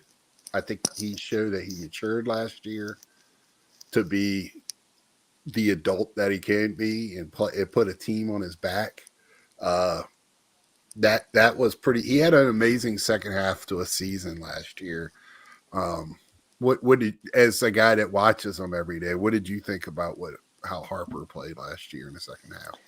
I mean, I think during the course of his Phillies career, he's actually been really good. His first year, his numbers weren't crazy, but he was pretty consistently good. And I remember hearing some people talking about, oh, he had a down year. I was like, he had a disappointing year. I was like, how so? Like, he wasn't an MVP his first year, but like he was pretty good.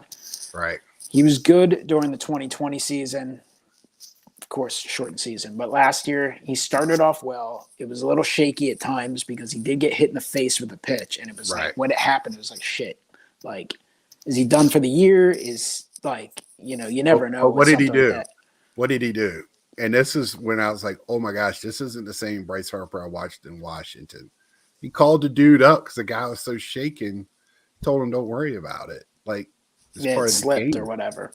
Yeah. I was like, come on. And I was like, wow. And he definitely he missed some games from that, but more so because apparently it ricocheted and hit his wrist. Right. I mean, he was obviously lucky with that. And then, I mean, the second half, he was unbelievable. And they had some good pieces last year, the Phillies, right? Zach Wheeler had an incredible year. You could easily argue he should have won the Cy Young Award, and he nearly did. He was an absolute horse. Other parts of the rotation were very shaky. The bullpen was garbage. They set a franchise record for blown saves. The previous year, they actually had the highest bullpen ERA in the major league since like 1909 or something ridiculous. Like their ERA in the pandemic shortened season was over 7. Like, think how bad that is. Like, that's video game bad. Right. And last year, they just blew game after game after game. And lineup-wise, they weren't very strong. So Harper didn't exactly have protection. Rhys Hoskins missed the last month plus of the year, and they just had a lot of issues. And he was awesome. He was incredible. Well-deserved MVP. I personally didn't think it was an argument. I know I heard some people with, big portfolios of Soto collections saying that he got robbed. I respectfully very much disagree. I mean, Soto had a great year, but yeah, he just didn't. He was really good. Don't get me wrong. Right.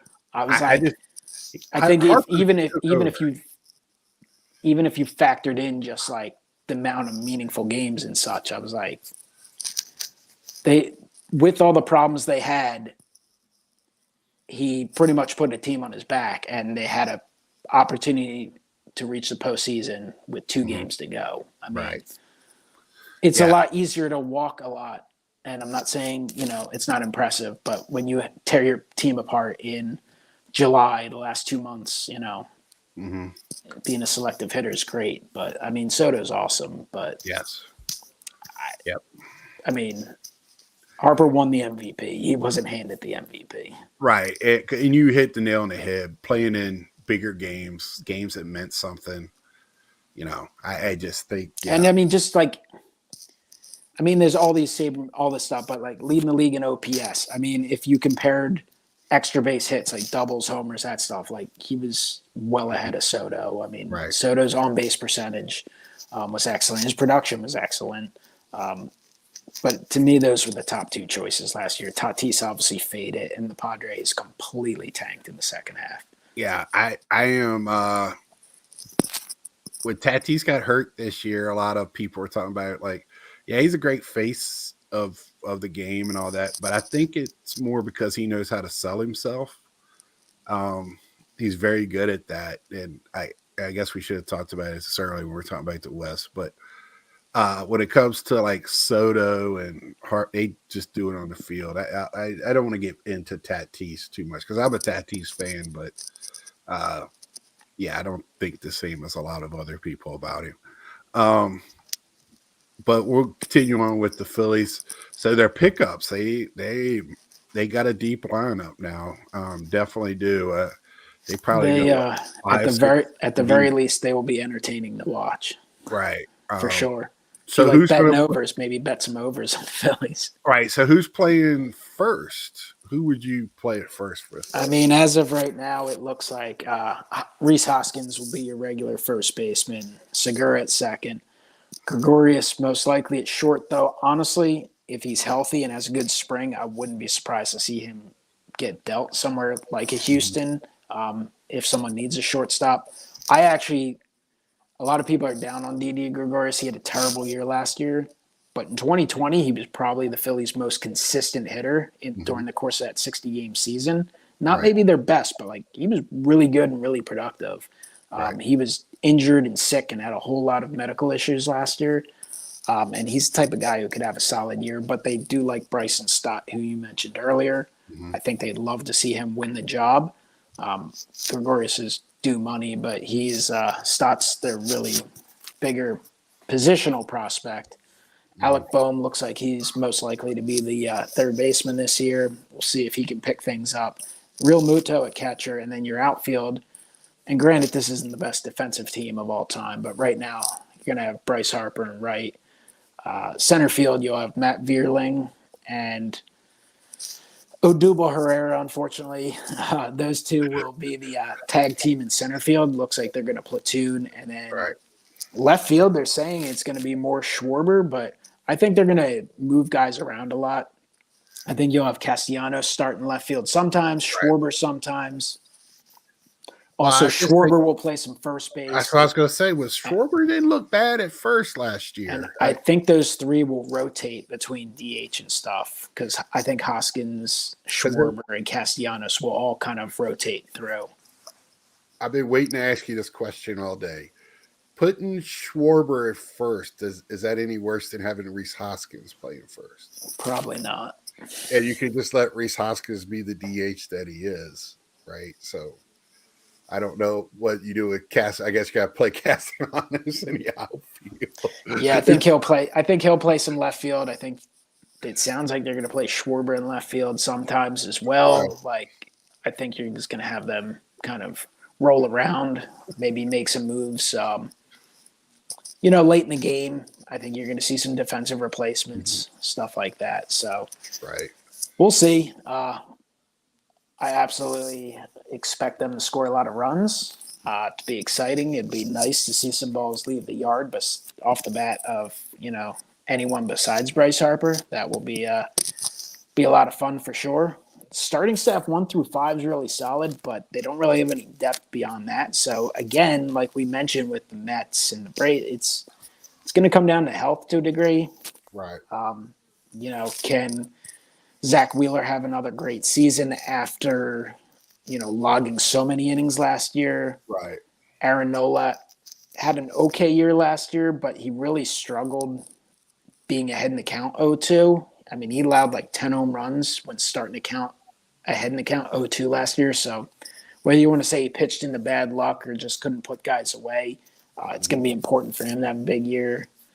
So, I mean, they're starters 3 through 5. I mean, if they're healthy, look solid. Mm-hmm. Zach Eflin has been really good over the years. He's in a contract year.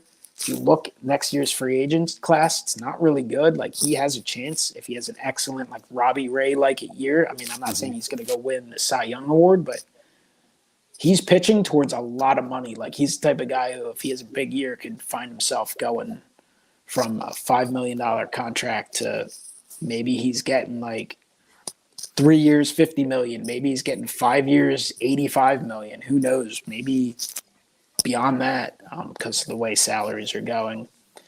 And they have Ranger Suarez, who a lot of people don't even probably know who he is, but he was incredible last year. I mean, look up his numbers last year. He literally was their closer for a few weeks. He was a long man to start the year, and then he became one of the better starters in baseball in September. I mean, he finished the year with like a 1.2 or 1.3 ERA last year. Like he was fantastic. Right. They've remade the bullpen, but the bullpen's kind of a crapshoot. Again, they're going to stay healthy. They're going to know how to pitch. We'll see.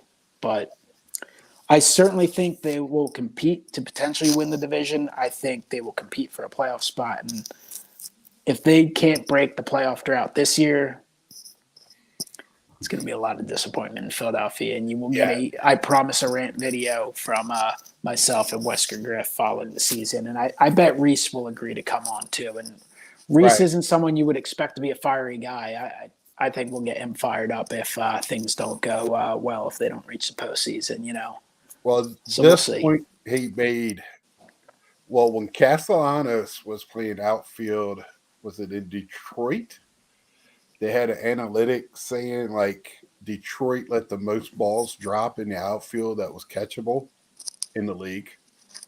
So, and that hurt their pitching staff. And then he left and they got stronger and then they started throwing no hitters and stuff like that. So, Their defense is the biggest of concerns because they were bad last year. Well, I think everyone kind of thought they were going to make that a priority, and that's why there was a lot of talk like Chapman and maybe even upgrading at shortstop, and they wanted Starling Marte. They wanted someone who could cover ground in center field, and none of those things happened. And now you have an outfield that, could consist of Castellanos or Kyle Schwarber, who aren't very good.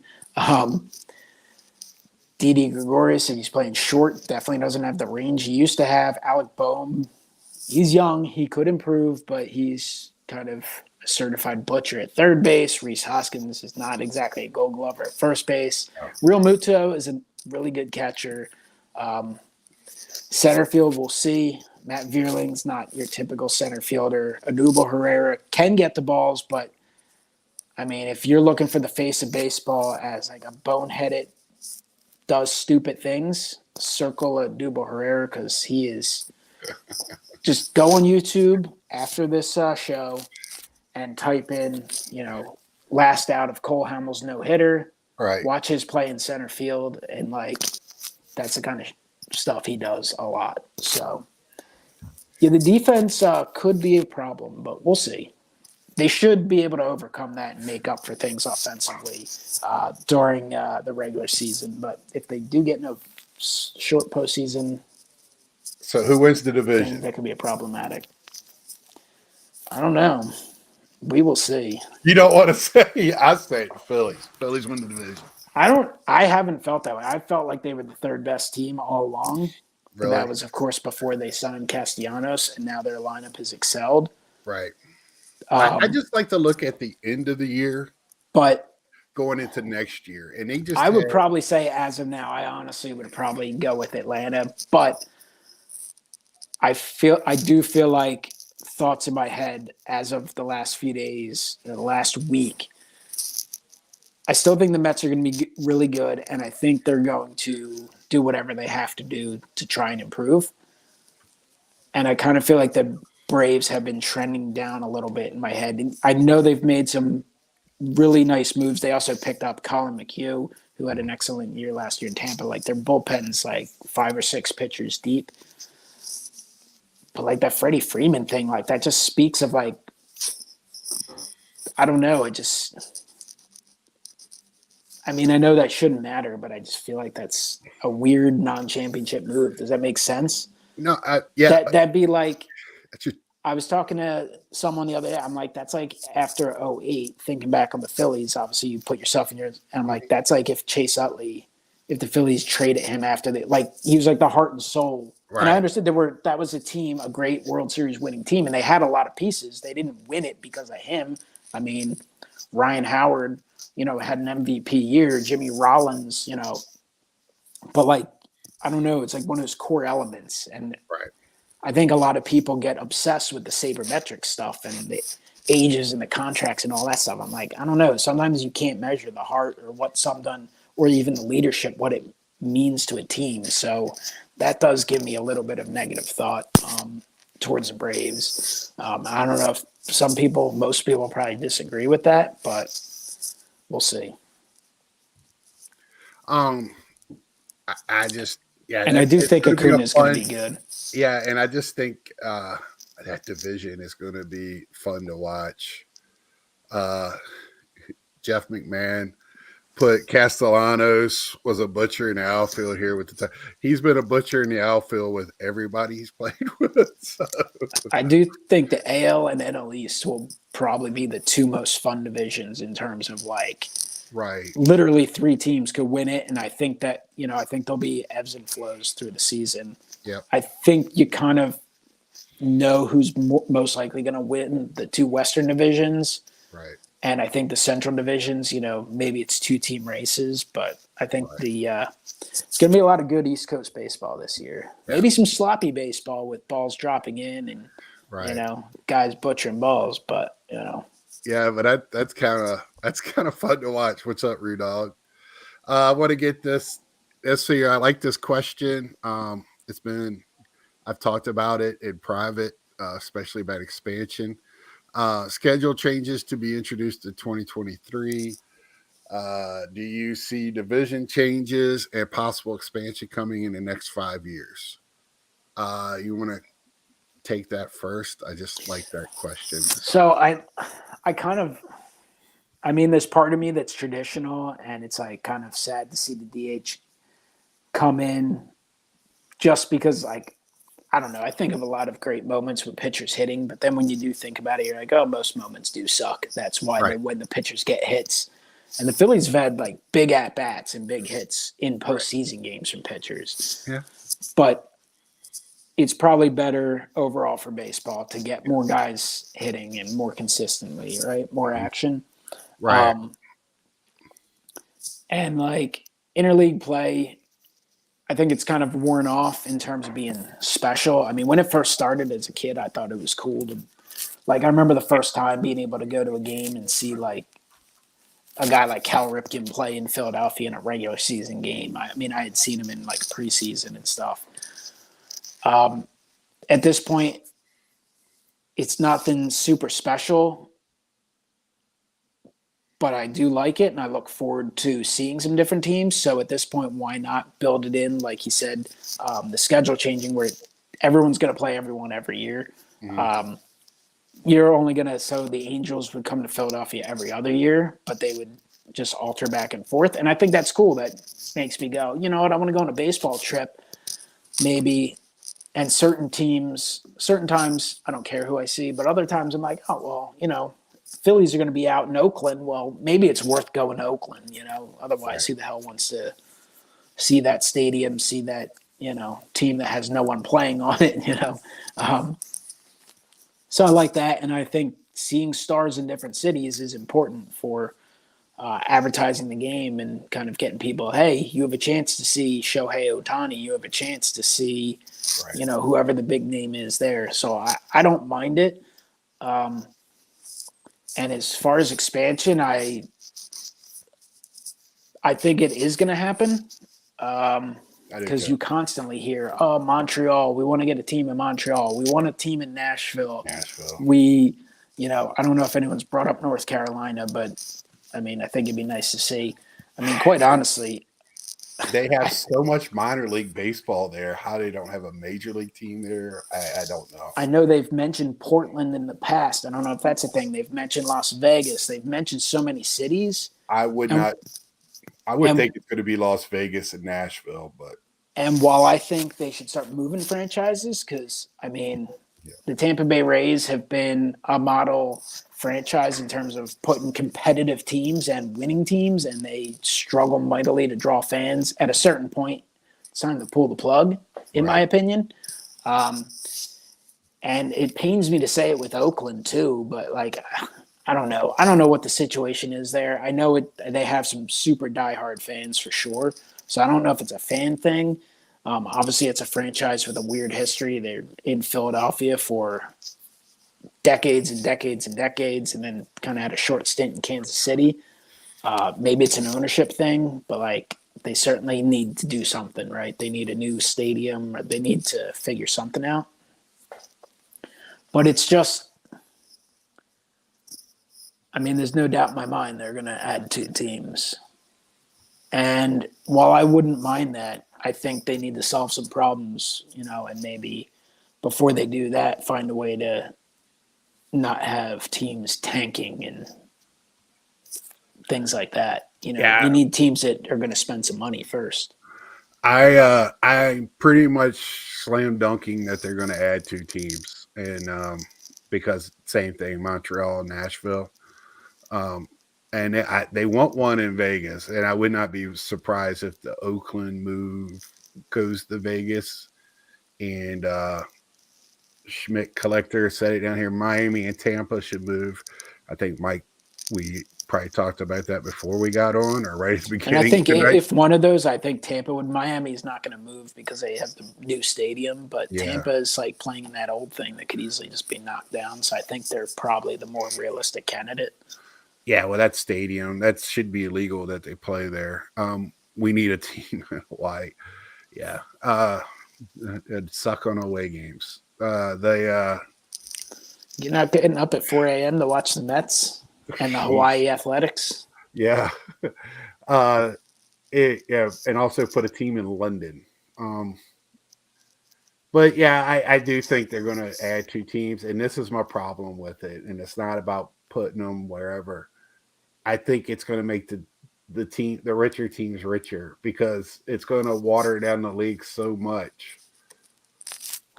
And you said it before, the teams that are not paying the money to challenge, or, you know, willing to do what it takes to win. I'll tell you one thing, the top pitching will become even a higher priority Max Right. Scherzer, instead of getting 3 years, 130 at 37, maybe at age 40 he gets another 3 years. Maybe they give him 260 to stick around. Right. And that's my problem with that, and what teams can afford that. So, I just don't know. To me, I wish they just get rid of 2 teams and make it back to 28 the way it was when I was growing up. God, it was Uh, 26 for a long time too, right? 26.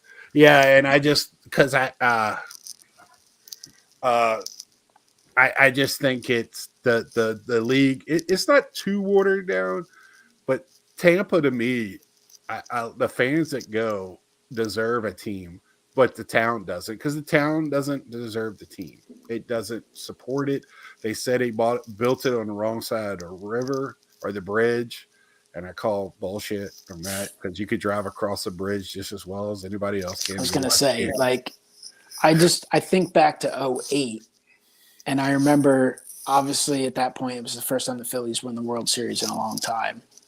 And I remember looking it up, and even at the last minute, it would have been cheaper to go to a World Series game in Tampa Bay with paying for an expensive flight and the World Series tickets and the hotel. Like World Series tickets, I remember like game one Mhm. following StubHub, and they were like $50, and I was like, and the Phillies were like at 1,200 or something. Granted, I had tickets, but didn't they have to like garbage bag the upper deck? I think they sold out the World Series, but I think the postseason they had a lot of blocked off sections in the upper deck, and maybe even they kept it that way for the World Series. I can't remember for sure, but I know they had. Beyond that, I know other years they had times where they were literally begging people to come to like a wild card game or to the division series, and I'm like, you can hear the players talk to each other. It's like they said during COVID at the 2020 season, nothing changes for for Tampa. They played empty seats anyway, so that's just how it is there. Well, Mike, when it comes to the hobby, we know Wander Franco went crazy in Series 1. I think if these guys play, we got some good talent.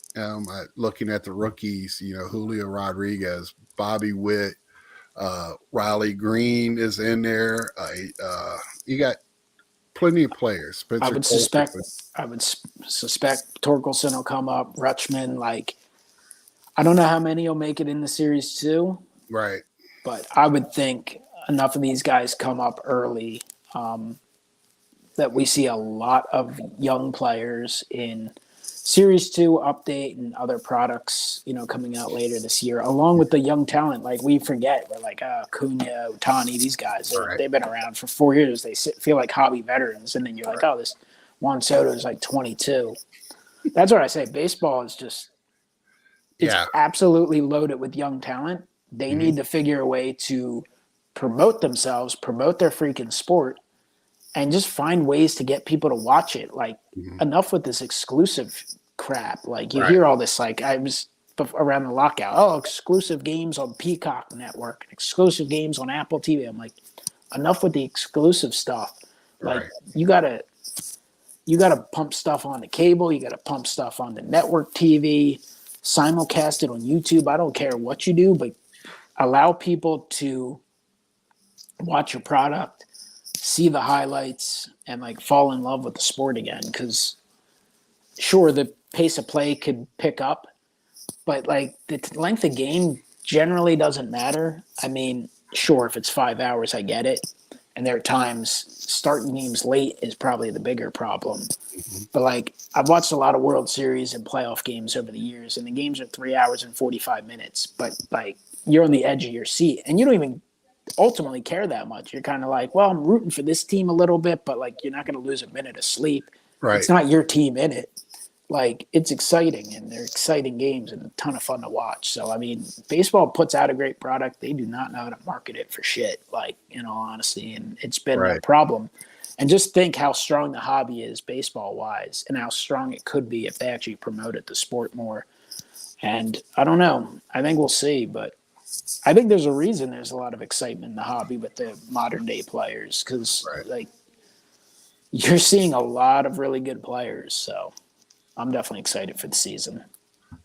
Reese puts on here, I do like the pitch clock. It worked well I would imagine he's going to say in the minors when he used it in that one league in the minors.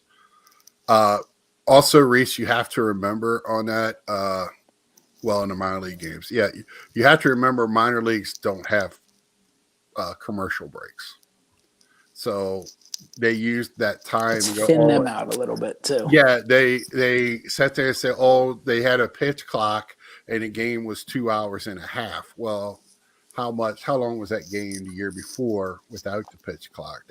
I didn't really see much data on that. If you go to a minor league game, the only thing you get between innings is, throwing, what T-shirts into the crowd. crowd and hot dogs and, playing, But lawn darts with toilet lids and stuff like that. That's what you get out of minor league. I just think there's definitely tweaks they can make. It's a pace of play issue.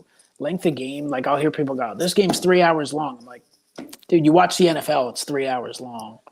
It's the pace of play. Like NFL game, I don't know how many games you've been to. It's been a number of years for me. Yeah.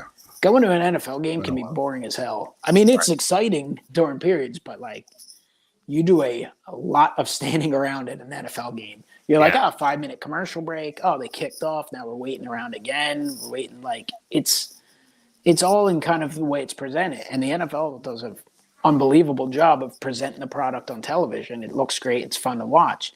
And of course, when you're home, you can get up, go get something out of the fridge. You can, do whatever you have to do. And then you're engaged during a period of time. And, the pace is really strong. And that's, I think, baseball's biggest problem in terms of that. Yeah, I agree with you here, Reese. But they already have that rule. It's supposed to be implemented by the umpire, and if you do that, then you don't get the, Juan Soto shuffle. You don't get fixing the batting gloves. All the things that Nomar Garcia-Parra back in the day, take like 6 minutes to get ready between every pitch. All of those little things. It's just, to me, I watched a video of, I think, either Japan or Korean baseball where a guy threw 3 pitches in 30 seconds on YouTube. You just rocked and fired. Now, that would be awesome. That would be, but the biggest problem to me, how long the games are, is the 3-2 counts. And, pitchers can't get through 5 innings without throwing 100 pitches. That's what leads to long games. And then, and then they implement rules that score more runs. And then they say, we can't have longer games. It's just, it's this, you say one thing and you're doing another. So, if you cut out some commercials and actually a 5-pitch between innings, I don't know if you go to a game and go to one game that's on your local station, like local, like Masson for me or whatever, when I went to Washington games, and then go to a national televised games and notice how long the commercial breaks, how the difference is. It's crazy. There's people just literally sitting around. A pitcher walks just leisurely out to the field. It's just, it's crazy. So, yeah, it's lost during a ball game. You're completely right, but that's what pays the bills. So we're going to keep seeing it. I like to see old bail bonds on the back of the jerseys and stuff like that. That would be great. Bad news bears. Why can't they just play ball without hating baseball because of small rules? Plenty of talent to make it fun, and people who don't like baseball, then okay. But for years, we wonder how to change. For me, I don't really, for the most part, it's 3 hours a game. I don't really see much of a change in what it does. You go to a game, the crowd is loaded with young people at games, and just having it on in your house. It was always on in my house growing up. I'm sure it wasn't for you too, Mike. And even if I won't sitting there watching it, it was on. So it was if I'm doing something, playing with my Legos in the other room, the game, I can still hear the game. So it's just that's why it's called America's pastime. Is that type of deal, and I just think we go a little crazy with the time and all. Enjoy the game. We wanted it, we got it. Now let's enjoy it. And I'm looking forward to it. I'm the That's type of right. person who obviously I watch every Phillies game I can. Right. Sometimes you're not available for it, but if I'm unable to watch it, then I'm listening to it. And if I'm not listening to it, I'm spending all my time checking on updates. But as a baseball fan, like I got the TV on with a game, whatever national game's on or whatever game's on MLB Network. I have a subscription to MLB TV. I pop up either whatever game I want to watch, or sometimes I do like the quad and I have 4 games on, all kinds of stuff. I'll have that on the other monitor. Wow. It could interfere sometimes with, some of the YouTube viewing. Might Right. have to be more selective with that, or got to get that in before the games start. But Yeah. I mean, I look forward to it. It's a lot of fun. I've had the ML package now for 8 years, I think, so I could watch the No, Mets I was games. going to say at least you get half the teams with that. Yeah, well, it works. This is the only place I've had a real problem with. When I was in Virginia, I didn't have the same problem. I was only blocked for Washington and Baltimore. I was going to say, what will North Carolina? What will that be? Will that be anything? Well, I mean, I feel like what I hear is a lot of times there's a lot of Braves fans there, right? Yeah, because of Atlanta's right there, but Atlanta's pretty much the southern team because there was nobody there before Florida teams. No one's converted. They haven't all converted to and there Marlins fans. Right. And there was a lot of minor league baseball teams for the Braves in the South. But I'm saying, like, what's the closest? Well, I mean, I guess I'm just saying, is anything going to be blacked out, do you think, for you? Yeah. So Nats man told me at his house he gets Washington, Baltimore, Atlanta, and I think both Florida teams blacked out. Well, I mean, if that you happens, can do without the Marlins, I guess. I could cancel my subscription because it does me no good if that's the case. So, because if you block out Washington, Florida, and the Braves, that's 3 teams in my division. So, can't you get a VPN and say you're in like? Yeah, but VPNs block. I've had one, and it blocks other stuff, like because they want to know where you're at and all this. So, I just thought maybe you could put it on just to watch a game and turn it off. When you say buy your jerseys this year because next year there'll be ads on it, I think there's going to be ads on them this year, right? Ain't they allowed to? I hope they're small patches, honestly. I Right. hope it's nothing too crazy. Yeah, that Carlisle. So Carlisle, you don't have a local sports network, cable network that does the Braves games there, like Turner South or what's the other one down there? Sunshine Sports. It's been so I've lived out here in the Midwest for so long, I can't remember. Yeah, get rid of the blackout. That is perfect. 357. Yeah, it's asinine. There's no point. It's ridiculous. Like, right? Why have them? I mean, we've talked about this before. I don't remember if it was on camera or just between us, but like, I mean, back in the day, most games were on over-the-air TV, and now, and even as of 5-6 years ago, the Phillies always had at least 20, 30. Like now, I think it's opening day, and it's like the first night game, and that's it. Every other game is on cable, and it's just like, oh, okay, why? Yeah, okay. Bally Sports is still arguing with providers about whether they will carry the games. Yeah, my poor dad is a huge college fan, and all the cable providers in Virginia was arguing with the ACC network. They just finally got it for this basketball season, so he's in hog heaven right now. I can understand that. That's see, and then the providers telling you it's their fault. Really, whatever. You just don't want to pay it. Trying to make so much money. All right, let's end it on that. Anything coming up for you that you want to promote here, Jeff? I mean, Mike. Jeff, who the hell's Jeff? Jeff Wilson. Geoff. Not really. I mean, we'll see. I have an SGC order out. I would suspect with how good they've been, I think there's a real possibility that could be popping by the end of the week. So maybe a reveal in a week. Got a few cards in. Should be able to do a mail day soon. I'm going to Does be. that got to have my cards in it? Hold on, I'm being selfish. Does that got my cards in it? I don't remember if you were in that one or not. I have some cards that I got in recently from you. Those will be going out. Those will be going out Wednesday. Right. Because I'm waiting on 2 other packages. Otherwise, it's ready to go. Okay. Obviously, I'm doing the live sales, so I would suspect to do on Tuesday night. Maybe I'll finally have some slabs ready for that. We'll see. I'm just excited for baseball season, honestly. Have you got a place to stay yet at the National? Or no, I'm an idiot. Every day? I was going to ask you if I could sleep at the foot of your bed, down on your floor. I'll sneak here in the window. It's been probably should have booked something ahead of time. You're gonna probably have to go with the. It's getting bad. I've been looking a little bit, but there's been a lot of talk to a few people, and I think we're at the point now where it's like, oh, do we have enough people to make it worth splitting a place? So we'll see. We'll see. Definitely something that has to become a crazy priority soon. Got to reach that deadline, sort of like MLB and MLBPA finally did, and then they got their stuff together.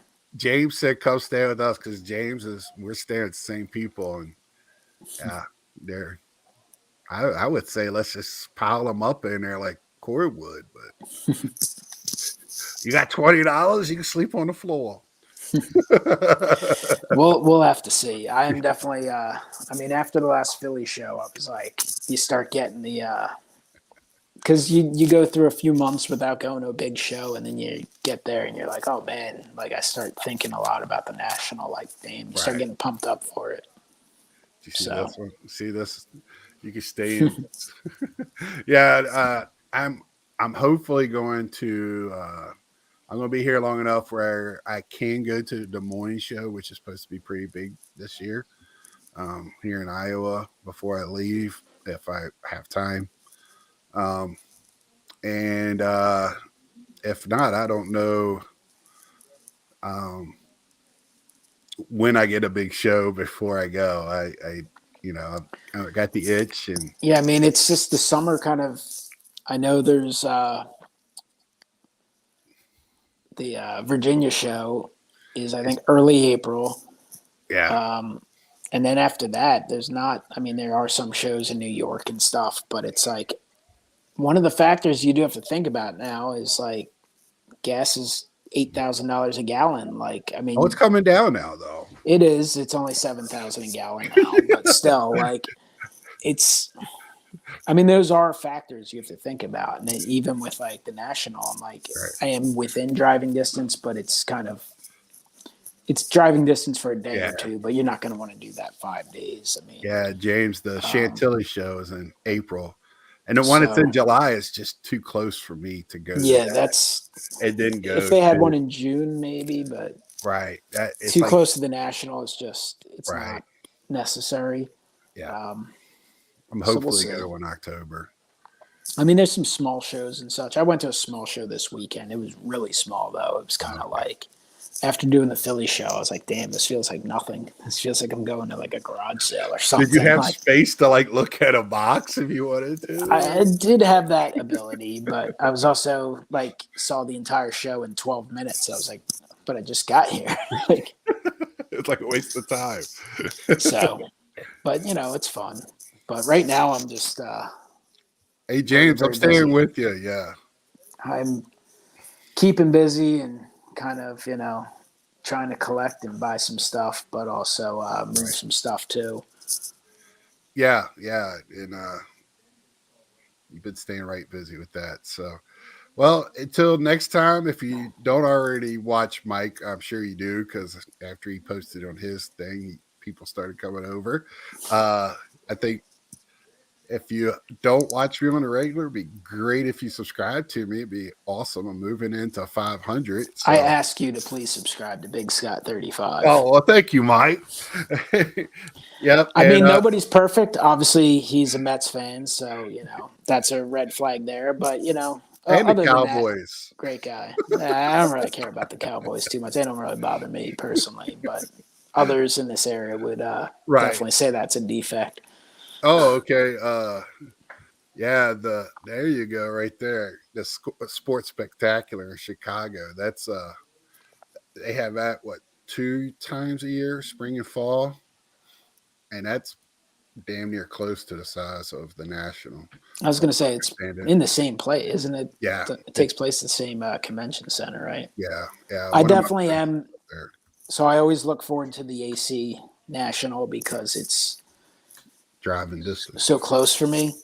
But I'm really looking forward to the next Chicago show because that experience, just being able to walk everywhere, is just awesome. So I can't wait to go get another pizza and have guys, trying to either buy our cards or sell us cards while we wait for pizza.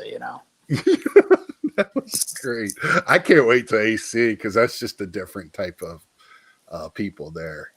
I still am just trying to picture how the show itself will be the show, but afterwards with people being broken up a little bit different. Obviously we'll have at least one awesome get together, but how cohesive will it be in comparisons to Chicago? Right. So, and I'm very interested to see, because I would suspect this year they will definitely announce, upcoming nationals, and will they be back in Cleveland perhaps? Will there be a new venue, or will it become a Chicago AC kind of type of thing? We'll see. There's a lot of things we'll find out. I'm definitely excited for that. Well, we're at the 2-hour mark now, and let's end it here. Yeah, I got a lot to do, and we had a great discussion, and I look forward to, hopefully we'll do having you as a witness while I find a way to trade some active players for some cash considerations, as well as an all-time great rookie card. Yes, this is all the stuff I start thinking about while we're talking. Yes, that was amazing. That's something I'll never forget, and that was awesome. But until next time, we'll see ya.